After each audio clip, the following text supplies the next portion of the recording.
जब भी कभी हिंदू और मुसलमानों के मज़हब की बात आए तो आम तौर पर हमें एक दूसरे के लिए नफ़रत और गुस्से भरे जज्बात ही सुनने को मिलते हैं, और ख़ास तौर पर मौजूदा दौर के मीडिया और अपने मुफादात के लिए सियासतदानों ने आज इन दोनों मज़ाहिब के दरमियान ऐसी नफ़रत की दीवारें खड़ी कर रखी हैं कि अब बज़ाहिर ये दोनों कौमें एक दूसरे की जान की दुश्मन बनी नज़र आती हैं। लेकिन इन्हीं दो कौमों ने ना सिर्फ हिंदुस्तान के अंदर कई सौ सालों तक मिलकर अपना वक्त गुजारा, बल्कि अंग्रेज़ों के खिलाफ कई मरतबा जंगें भी लड़ी थीं, मगर अब सब कुछ बदल चुका है। भारतीय मीडिया को देखें तो यूँ लगता है कि इनके वजूद के लिए सबसे बड़ा ख़तरा मुसलमान हैं, और अगर पाकिस्तानी मीडिया को देखें तो तस्वीर बिल्कुल ऐसी ही नज़र आती है। लेकिन इसके बावजूद आपको ये जानकर शायद हैरानगी हो कि भारत के अंदर कई फिल्मी सितारे ऐसे हैं जो अपनी तमाम तर अय्याशियों में घिरे होने के बावजूद दीन इस्लाम को जानकर इससे इतना मुतासिर हैं कि दीन इस्लाम को अपने दिल के काफ़ी करीब रखते हैं। आज की इस वीडियो में हम चंद ऐसे ही हिंदुस्तानी सितारों का जिक्र करेंगे जो दीन इस्लाम से बेपनाह मुतासिर हैं। इन्फोयो की नई वीडियो में एक बार फिर से खुशामदीद। नंबर 1, प्रियंका चोपड़ा। मशहूर भारतीय अदाकारा प्रियंका चोपड़ा पूरी दुनिया में अपनी अदाकारी के जौहर दिखा चुकी हैं। मीडिया से बात के दौरान एक बार किसी सहाफ़ी ने उनसे सवाल पूछा कि इनके लिए दिन का सबसे बेहतरीन वक्त आखिर कौन सा होता है, जिसके जवाब में उनका कहना था कि शाम को जब सूरज गरूब हो रहा होता है और हर तरफ से आज़ान की आवाज़ आ रही होती है तो ये वक्त मुझे बेपनाह सुकून देता है। मैं अक्सर बेसब्री से इस वक्त का इंतज़ार करती हूँ और शाम का ये 5 मिनट का वक्त मेरे दिल के काफ़ी करीब है। भोपाल में सबसे इंटरेस्टिंग चीज़ जो मैंने देखी है और जिसका मैं इंतज़ार करती हूँ एक्चुअली, आज़ान का वक्त शाम को। मैं अपने टेरेस पे बैठती हूँ, पैकअप हो जाता है, आई थिंक 8 बजे के करीब। जब आज़ान सुनाई देती है ना, वो पूरे भोपाल के आई थिंक हर मस्जिद में आज़ान आती है, तो मेरे टेरेस पे एटलीस्ट 6 मस्जिदों से मुझे सुनाई देती है, तो वो 5 मिनट जो होते हैं मुझे बड़े अच्छे लगते हैं। नंबर 2, सुष्मिता सेन। बॉलीवुड की मशहूर तरीन अदाकारा सुष्मिता सेन, जो कि लाखों दिलों पर राज करती हैं, ये भी ना सिर्फ मुसलमानों की इज्जत करती हैं बल्कि कुरान मजीद इनको ज़ुबानी याद है। अपने एक इंटरव्यू के दौरान मुसलमानों को उन्होंने पहले तो रमज़ानुल मुबारक की मुबारकबाद दी और इसके बाद सूरा अल असर की तिलावत करते हुए उन्होंने कहा कि ये सूरा उनको काफ़ी पसंद है और वो इस सूरत में बहुत ज़्यादा बिलीव भी करती हैं। मैं इस सूरे में बहुत बिलीव करती हूँ। बिस्मिल्लाहिर्रहमानिर्रहीम, वलस्र इन्नल इंसान लफ़ी खुस्रिन इन्नल लज़ीना आमिनु व आमिनुस सालिहाति वतवासौ बिल हक़ वतवासौ बिस सब्र। हर उस इंसान को जिसमें सब्र है बड़ी ताकत होती है, उसे ज़िंदगी में जो चाहिए मिलता है। जहाँ एक तरफ आज के ज़्यादातर मुसलमान शायद कुरान पाक के अल्फाज का मतलब और इसका मकसद तक नहीं जानते, वहीं सुष्मिता सेन ना सिर्फ कुरान पाक पढ़ती हैं बल्कि इनके अल्फाज का मतलब भी बाखूबी जानती हैं।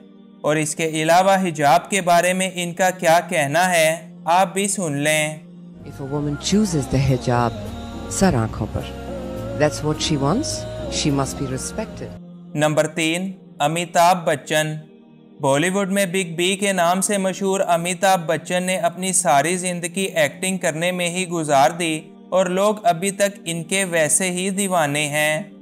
वैसे तो वो एक हिंदू हैं, मगर आपको हैरानगी होगी कि वो भी अपनी दिली सुकून के लिए कुरान पाक पढ़ते हैं। असल में बात यह है कि अमिताभ बच्चन के मुताबिक इनकी ज़िंदगी में एक बार ऐसा वक्त आ गया कि एक के बाद एक परेशानियों से वो डिप्रेशन में चले गए। फिर इनके एक दोस्त ने इन्हें कुरान पाक पढ़ने का मशवरा दिया और ऐसा करने से इनको काफ़ी दिली सुकून हासिल हुआ। अमिताभ बच्चन ने इस बात का एतराफ़ अपने ट्विटर अकाउंट पर भी किया है और इसके बाद उन्होंने कुरान पाक की कुछ आयात भी शेयर की जो कि इनको काफ़ी पसंद हैं। बॉलीवुड बिग बी अमिताभ बच्चन दिल के सुकून और अच्छाई की तलाश में कुरान पाक पढ़ने लगे। पूरी दुनिया के दिलों में घर करने वाले बॉलीवुड बिग बी अमिताभ बच्चन का दिल खुद बेचैन है। उन्हें सुकून दिल और हालात पुरअमन रखने के लिए किसी ने मशवरा दिया कि कुरान पाक पढ़ें। इस हदायत पर अमल करते हुए जब अमिताभ बच्चन ने कुरान पाक का मुतालिया शुरू किया तो हैरत अंगेज तौर पर उन्हें करार आया। नंबर 4, परेश रावल। भारत के नामवर अदाकार परेश रावल पिछली कई दहाइयों से फिल्मी दुनिया का एक बड़ा हिस्सा हैं और इसके बाद अब वो भारतीय सियासत में भी अपने कदम जमा चुके हैं।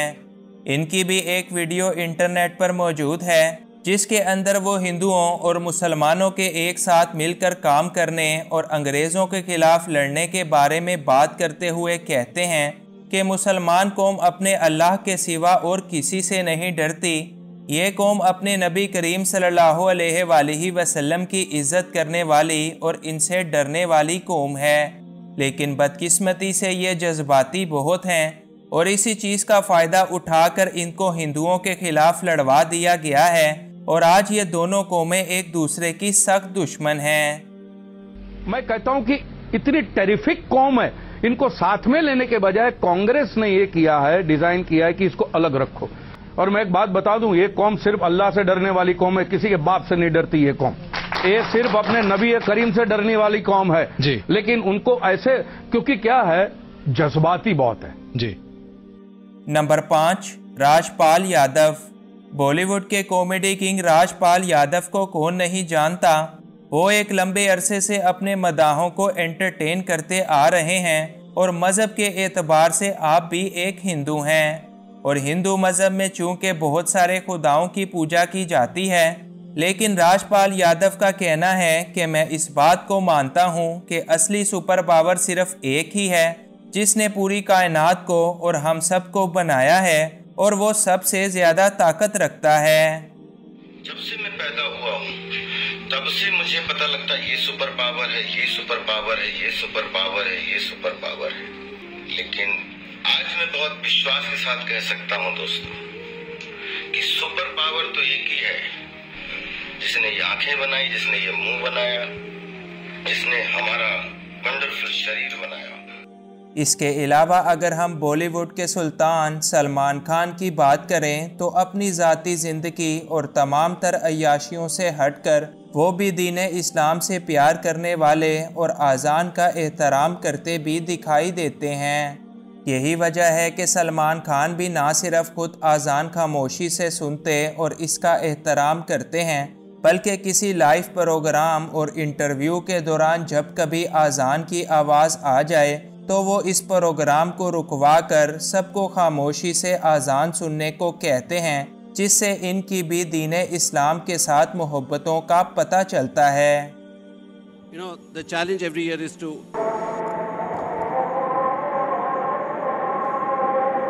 the challenge is also to keep green